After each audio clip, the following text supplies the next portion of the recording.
Graça, paz e misericórdia da parte de nosso Senhor Jesus Cristo. Bem-vindo a você que nos acompanha para mais uma Escola Bíblica Dominical. Nesse início de ano, nesse início de trimestre, onde estaremos aprendendo sobre apologética, cristologia, um estudo da teologia sistemática bem assim condensado pelo nosso eminente mestre e professor, pastor Ezequias Soares, pastor presidente da Igreja Assembleia de Deus na cidade de Jundiaí.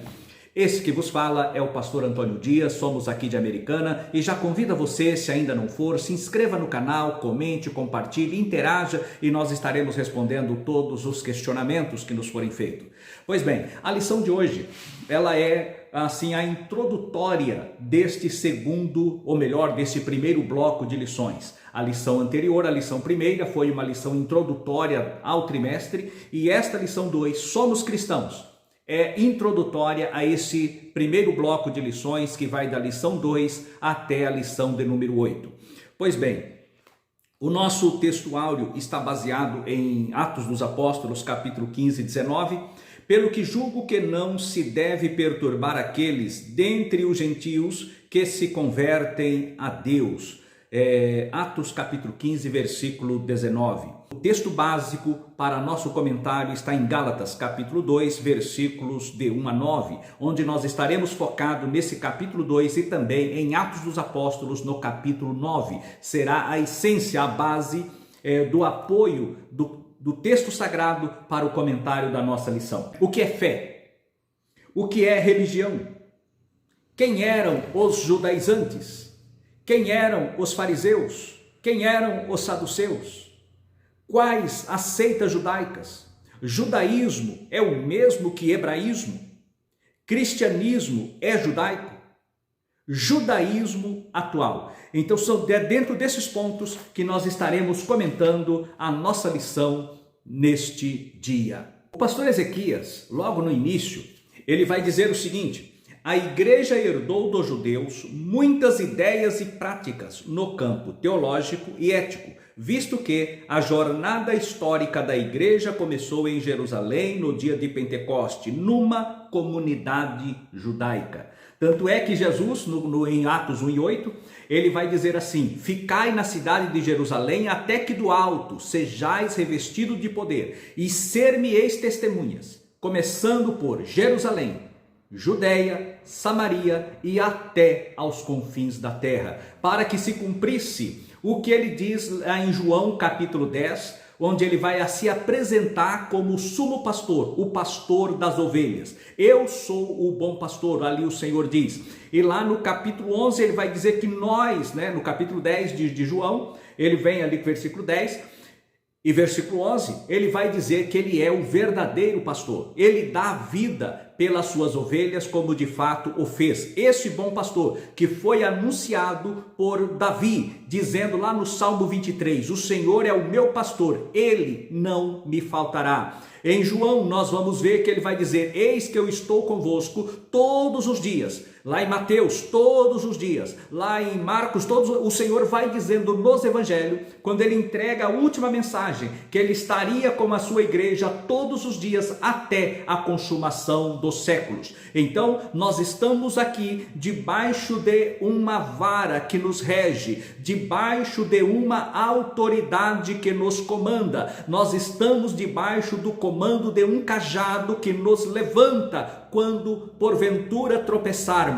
E esse cajado, o dono do cajado, o dono da vara, o dono que nos comanda, chama-se Jesus de Nazaré. Ele é o nosso supremo pastor, o pastor das ovelhas. E ali em João ele vai dizer: tenho outras ovelhas que não são desse aprisco. Que aprisco? O judaísmo. E outro aprisco. Que outro aprisco seria esse? O mundo gentílico, do qual eu e você fazemos parte. Então o Senhor Jesus agregou todos, para de todos fazer um povo seu, a sua igreja. Depois, passados 14 anos, subi outra vez a Jerusalém com Barnabé, levando também comigo a Tito.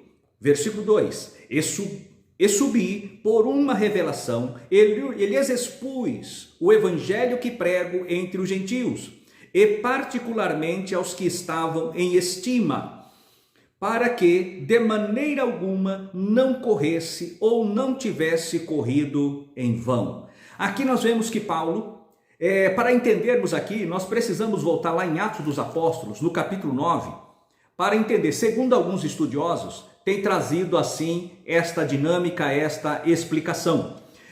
Diz assim, que lá no capítulo 9, quando ele, logo após ele passar pelo batismo nas águas, no capítulo 9 e no versículo 18, quando ele recebe a imposição de mãos de Ananias, aquelas escamas saem do seu rolho, aí vai dizer o seguinte, versículo 19, e tendo comido, ficou confortado, e esteve Saulo alguns dias com os discípulos que estavam em Damasco. Versículo 20, e logo nas sinagogas pregava a Cristo, que este é o Filho de Deus. Ele pregava que Cristo era o Filho de Deus. Mas aí nós vamos, na sequência do texto, não vai dizer nenhum momento da sua ruptura. E ele vai dizer, versículo 21, e todos os que ouviram estavam atônitos e diziam, não é este que em Jerusalém perseguia os que invocavam este nome? E para isto veio aqui, para os levar preso aos principais do sacerdote. Então havia confusão. E no versículo 22, Saulo, porém, se esforçava muito mais e confundia os judeus que habitavam em Damasco, provando que aquele era o Cristo. O que é provar? É muito mais que pregar. Pregar você anuncia. E provar você mostra biblicamente, cientificamente, com base nas escrituras sagradas, que aquela profecia do passado se refere a este acontecimento presente. Então ele fundamenta aquilo que ele prega. Aí nós vamos entender o que está lá em Gálatas capítulo 2. Ele, após a conversão, ele pregou ali às pessoas que Jesus era o Salvador e deu seu testemunho. Mas depois a Bíblia vai dizer que ele vai para a Arábia. Ele passa 3 anos na Arábia. E naquele deserto arábico, ele recebe revelações de Deus. Ele recebe revelações do Senhor Jesus. E ele volta para onde? Para Damasco. E em Damasco ele continua pregando, e desta feita ele não apenas prega, ele ensina, ele prova que Jesus era verdadeiramente o Messias, levando então a confusão. Aí gerou a confusão entre aquelas pessoas que lá estavam. Aí nós vamos entender que ele vai, depois desses 3 anos, ele sobe então a Jerusalém e leva consigo a Tito, juntamente com Barnabé. E ele esteve apenas 15 dias ali, apenas 15 dias. Não foi aquela reunião de Atos 15, aquele sínodo, aquela assembleia da liderança cristã. Não, ali ele foi, possivelmente, isso é uma conjectura, que ele pode ter levado donativos para a igreja, segundo aquela profecia de Ágabo, que houve uma fome de 3 anos, e é possível que ele tenha levado donativos a Jerusalém. Uma possibilidade, não uma afirmativa, uma assertiva real. Nós não podemos dar voz onde a Bíblia se cala, e nem nos calar onde a Bíblia ela apresenta a sua voz. E nesse caso, nós não podemos afirmar. Porém, o que nós podemos entender disso é que Paulo já havia passado 3 anos lá na Arábia. E agora ele vem, ele prega aqui em Damasco. Ele vai a Jerusalém. E nesse tempo que ele vai a Jerusalém, ele fica 15 dias apenas. Expõe o evangelho que ele havia pregado. E nenhum deles reprovou a mensagem pregada por Paulo. E o interessante é que nesta viagem ele levou consigo a Tito. E Tito, ele não era judeu, Tito era grego. E aqueles judaizantes que aproveitaram da liberdade cristã, perceberam que Tito não era circuncidado. E quiseram então circuncidar a Tito. E Paulo não, digamos assim, ele resistiu até o limite máximo, até o final, e não cedeu. Por quê? Porque estava em jogo ali o futuro do evangelho. Se ele houvesse cedido ali, o evangelho poderia ter tido grandes e graves consequências quanto à sua pregação. Mas ele não cedeu e Tito não foi circuncidado, porque Paulo, ele resistiu àquela imposição dos judaizantes que estava no meio do povo. Aí nós vamos para o tópico 2 da nossa lição, tendência judaizante no início da igreja. Aqui nós entramos num ponto, quando falamos dos judaizantes, às vezes as pessoas pensam, mas o cristianismo, naquelas perguntas iniciais que fizemos. A primeira pergunta que fizemos aqui foi a seguinte: o que é fé?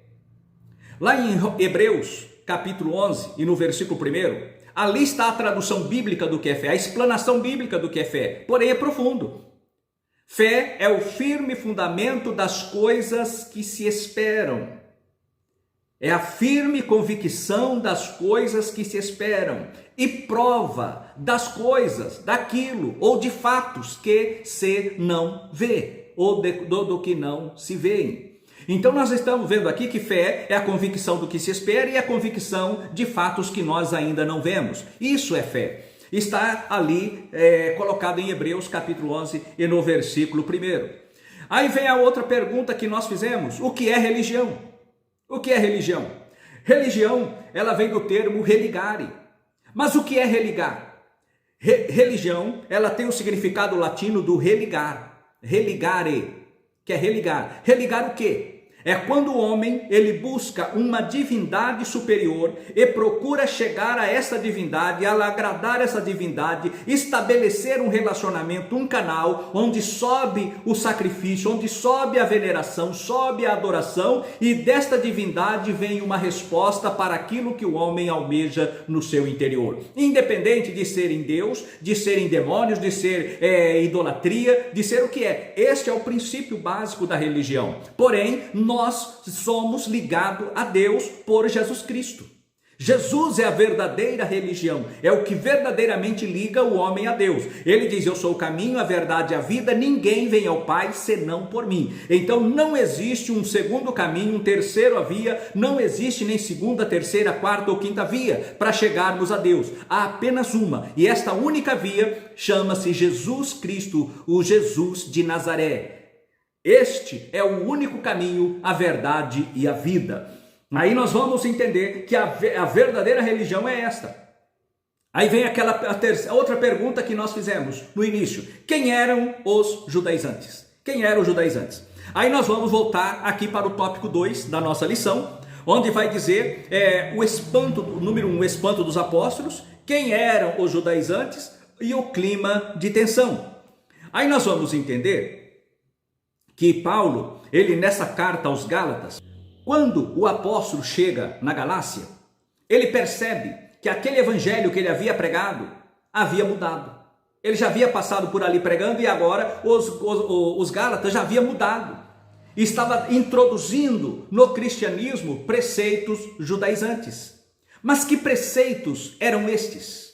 Quais ensinamentos eram esses, acessórios à fé cristã, que são totalmente dispensáveis e não fazem parte da nossa crença?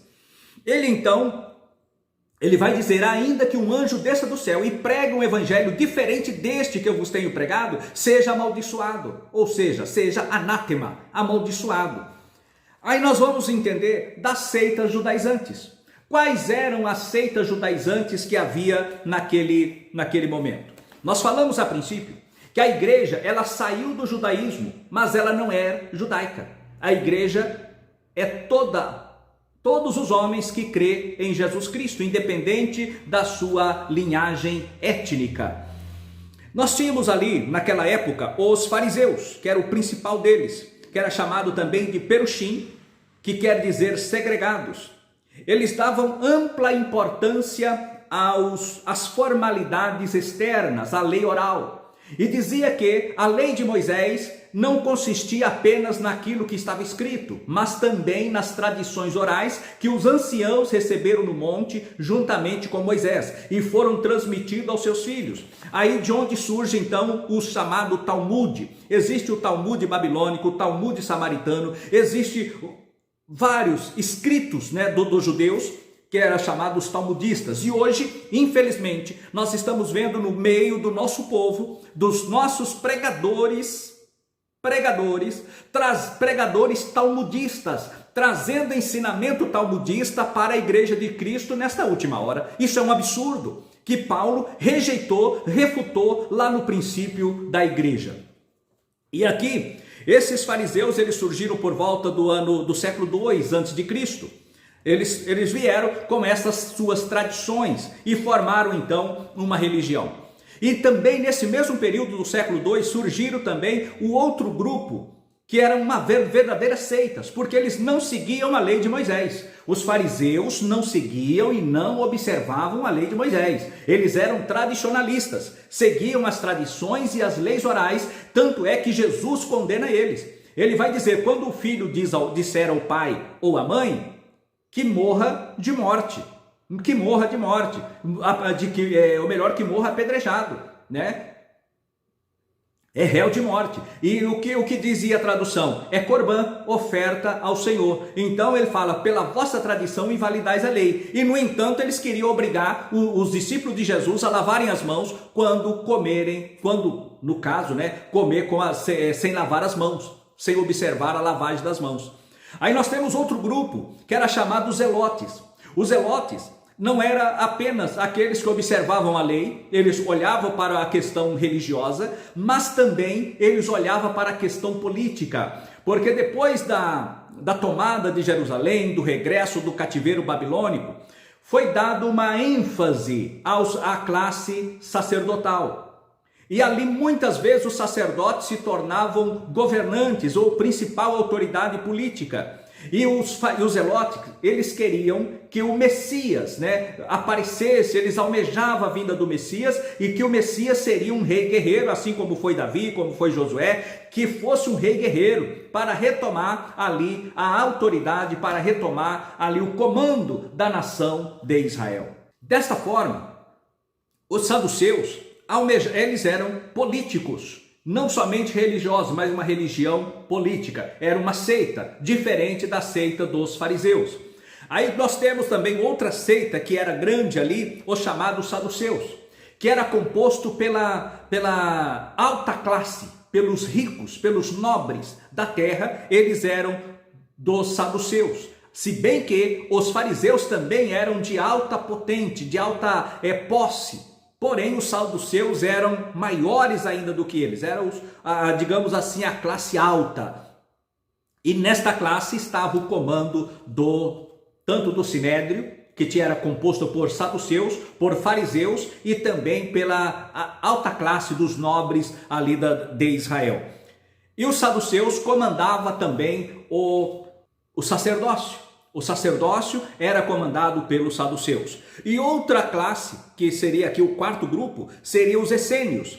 Os essênios eram grupos separatistas. Eles separavam, ou melhor dizendo, eram grupos que separavam tanto de todas as seitas judaicas, e eles se afastaram para o deserto, e ali eles procuravam levar uma vida de santidade para restabelecer uma comunhão com Deus, livre da política, tanto política governamental quanto política religiosa. Eles não seguiam aqueles padrões e rejeitavam aquele templo que fora construído por Herodes. Esse templo de Herodes, todos sabem, ele era edomita, ele não era da linhagem de Israel. E muitos veneravam Herodes como um grande feito, como um homem enviado por Deus para proteger o povo judeu. Tanto é que surgiu também o grupo dos Herodianos, um grupo político chamado os Herodianos.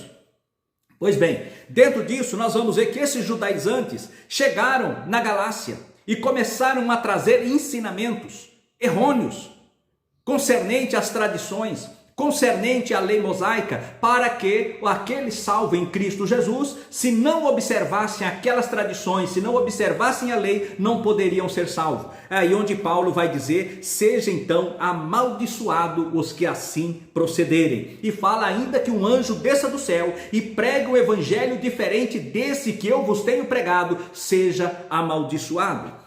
E ainda, nesse ponto, nós vemos que Paulo, ele veio da classe dos fariseus. Paulo vai dizer lá em Romanos que ele era fariseu, hebreu de hebreu, da tribo de Benjamim, circuncidado ao 8º dia. Segundo a lei, ele foi fariseu, E ele era o mais, digamos assim, da sua época, da sua idade, ele era o mais zeloso de todos. Ele excedia em zelo até os de mais idade. Porém, ele, quando converte a Cristo, ele entende que o evangelho de Jesus Cristo não estava preso àquelas raízes, àquelas tradições, àqueles costumes do judaísmo. E ele, que teve esta formação, ele foi chamado para pregar a quem? Aos gentios.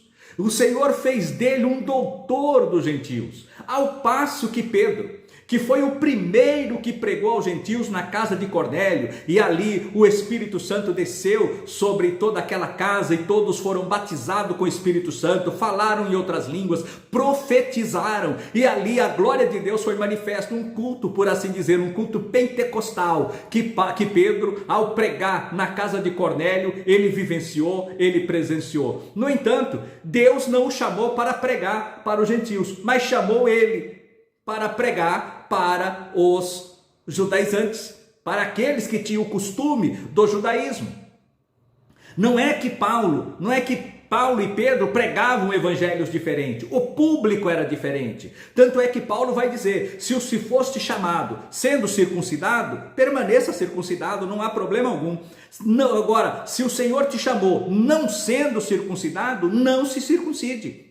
Então, Paulo, ele pôs esse limite, ele pregou aos gentios, e Pedro, então, pregou ali ao chamado, ao povo da linhagem judaica, que tinha todos os costumes, que tinha ali todas as observâncias da lei judaica. Aí nós chegamos no tópico 3 da nossa lição, que vai dizer a tendência judaizante hoje. O número 1 vai dizer o mesmo evangelho, 2, o perigo da doutrina judaizante, e número 3, as práticas judaizantes atuais. Isso é grave, irmãos. Isso é muito grave. Porque nós vamos ver que já começa a interferir na salvação. Quando você começa a trazer um acessório que interfere na nossa salvação, isso é prejudicial. Isso é prejudicial. Nós vamos ver aqui nos versículos 7 da nossa lição, versículos 7, 8 e 9, do nosso texto, da nossa leitura em classe, vai dizer o seguinte: antes, pelo contrário, quando viram que o evangelho da incircuncisão me estava confiado como a Pedro o da circuncisão, é o que nós falamos há pouco, porque aquele que operou eficazmente em Pedro para o apostolado da circuncisão, este operou também em mim para a eficácia para com os gentios. E conhecendo Tiago, Cefas e João, que eram considerados como as colunas, a graça que se me havia dado, deram-nos as destras em comunhão comigo e com Barnabé, para que nós fôssemos aos gentios e eles à circuncisão. Aqui nós vemos que Pedro, na sequência, foi chamado a atenção por Paulo. Paulo chamou a atenção de Pedro, porque ele viu que Pedro, ele comia com os gentios. Não que fosse pecado comer com os gentios, mas ele comia com os gentios. Ele sentava ali da liberdade cristã com os gentios. Pedro não tinha esse problema. Aí Paulo olha para ele, quando Barnabé chega juntamente com Paulo, então Pedro começou a se disfarçar, ele juntamente com os outros, e foi saindo de lado do meio dos gentios. Aí o apóstolo Paulo chama Pedro na frente de todos. Como, sendo tu judeu, vive como gentio e obriga os gentios a viver como judeu? Ele chamou atenção, ele corrigiu na frente de todos, porque ali estava em jogo o evangelho do nosso Senhor Jesus Cristo, a pregação do evangelho como nós conhecemos hoje. E aqui nós vemos que esse mesmo evangelho que era pregado por ambos pregavam o mesmo evangelho, tanto aos judeus quanto aos gentios. Aí alguém vem perguntar: existe duas igrejas? Não. A igreja é uma só. Uma só igreja, um só povo, um só rebanho. Existem dois povos, os judeus e os gentios. Existem profecias bíblicas exclusivas para os judeus, que estão se cumprindo hoje e ainda se cumprirão daqui a pouco. Daqui a algum tempo se cumprirão. Mas elas estão em pleno cumprimento para com o povo judeu. O compromisso que Deus tem para com o povo judeu. Mas o Senhor Jesus, ele veio nesse espaço de tempo e trouxe então a mensagem da graça do Evangelho, para que todos que crescem no Evangelho, ele formasse um povo, a sua igreja. O Senhor não criou denominações, o Senhor não criou arminismo, calvinismo, batista, presbiteriano. O Senhor não é histórico, não histórico, tradicional, pentecostal. O Senhor criou uma igreja, a igreja do Senhor é una, um só povo, uma só igreja. Agora, existem as diferenças doutrinárias, que são chamados de denominações. Se alguém não crê no batismo com o Espírito Santo, é problema de quem não crê. Eu creio, eu prego e eu vivo a realidade do batismo no Espírito Santo, da atualidade dos dons espirituais, e tenho eu, no meu ministério, na minha vida, na minha família, na igreja por onde tenho passado, vivido a experiência da atualidade dos dons espirituais. Se alguém não crê, é problema de quem não crê. No entanto, eu creio na Bíblia, na atualidade dos dons, e eles são uma realidade na nossa vida e em nosso ministério. Porém, eu não os condeno, não os julgo, como que se não fosse da igreja de Deus. Aí é o Senhor Jesus quem julgará a cada um segundo a sua crença, segundo o seu coração. O Senhor Jesus é quem julgará. No dia do arrebatamento da igreja. No dia do arrebatamento da igreja, então, nós vamos ter aqui o primeiro grande julgamento. O Senhor vai fazer um julgamento, tirar a igreja da igreja. Tirar a igreja da igreja. Aí depois nós vamos para o outro julgamento, que é o julgamento do tribunal de Cristo. Aqui nós seremos transformados para um estado eterno. Aqui na terra, transformado num corpo glorificado, esse sentimento carnal, sentimento terreno, ficará aqui no momento da transformação, no momento em que formos transformados em corpo glorificado, subiremos ao encontro do Senhor Jesus Cristo. Aí já não há mais sentimento de pai para com filho, de filho para com pai, de irmão para com irmão, de esposo para com esposa e vice-versa. Não de amigos para amigos, não haverá mais esse sentimento, mas um só sentimento, o sentimento de servo de Deus, de igreja do Senhor Jesus. E ali, o gozo que nos está reservado, receberemos uns mais e outro menos galardão. O importante é que todos seremos glorificados e faremos parte da igreja de Cristo e nos assentaremos com ele à mesa, juntamente com Abraão, Isaque e Jacó, e por ele seremos servidos e participaremos das bodas do Cordeiro. E depois viremos com ele no momento em que o Senhor virá e para cessar o julgamento sobre Israel. A angústia de Jacó será cessada quando o Senhor vier com a sua igreja glorificada. E então haverá ali o cessamento da angústia de Jacó e também o julgamento dos ímpios, o julgamento de todas as nações gentílicas. E aí, após isso, o Senhor então introduzirá o milênio. E durante o milênio, nós estaremos reinando juntamente com Cristo na condição de igreja. Aqueles que morreram durante a grande tribulação por amor a Cristo, que não negaram o seu nome, não aceitaram a marca da besta, estes também ressuscitarão. Não serão igreja, mas serão glorificados e também reinará com Cristo 1000 anos. Não na condição de igreja, mas reinará com Cristo, salvos em Cristo Jesus. E após isto, haverá depois no final do milênio, quando Satanás novamente será solto, ele levantará as nações para guerrearem contra Cristo. E aí o Senhor estabelecerá então o trono branco, o juízo final, onde todos serão julgados. Voltando aqui para o nosso assunto, para a conclusão da nossa lição. A tendência judaizante do dia atuais.